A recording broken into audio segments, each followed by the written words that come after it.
ubukene baragukubita ugapfa. Dukubitwa n'abaturage twarega bigapfa ubusa.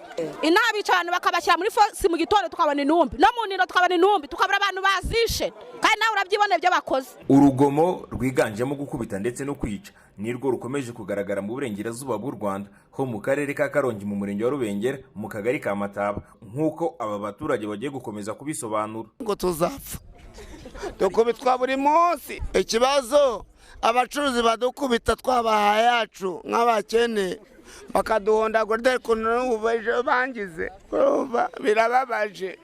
Kereka poroka buri munsi dore n'imigeri nkwereke ngo nkubitwa buri munsi.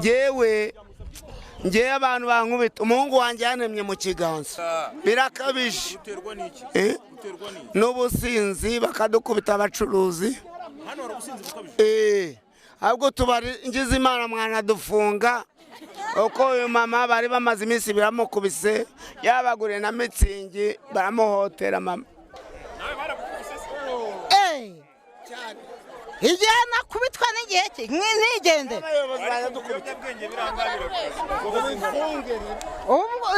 iyo baguze icupa nurihe ku muntu mu gitondo baragukubita. Ubu nta muntu waguye hirya buri irengero yarapfuye twabwirwa n'ikisi ubwicanyi bumeze nabi. Agacupa twemerewe kukanywa kugira ngo umuntu avuye mu kazi. Twebwe dutangira kunywa ku masaha yemewe y'akazi. Umuntu avuye mu kazi runaka kugira ngo agiye guca inshuro azahira umuryango. Dutangira kunywa urwagwa rwemewe neza mu kabari saa 8 saa 9. None saa 10 saa 12 saa 1 umuntu akaba ari gutaha ajya mu rugo rwe wenda yahaye n'umudamu we. Ariko abo bantu bajya kurwana barwana hagati yo kuva mu masaa 1 z'ijoro no kugeza saa 3 z'icangwa saa 5. Ariko kuva mu gitondo wenda harimo abirirwa bicaye imbere y'utubari n'amabutike akazi katabuze ko gukora. Ariko abantu barwana ukuvuga n'abantu baba batagiye gukora ariko bari mu kazi twemerewe kunywa twebwe nakoreye n'agacupa nkaba naseguye ayo guhaha n'agacupa nk'akanywa. Ariko mu bantu babarwanye simba ariko abarwana barahari. Ariko hano hari ikibazo cy'umutekano urahari uwo mutekano ukururwa n'abantu birirwa bicaye badakora.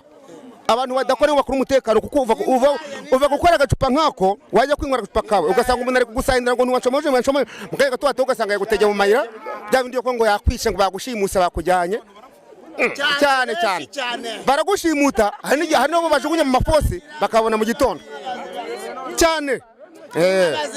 Hano hirya roho bahishemo rwose bamwisha azize gahunda azize ibikorwa bye.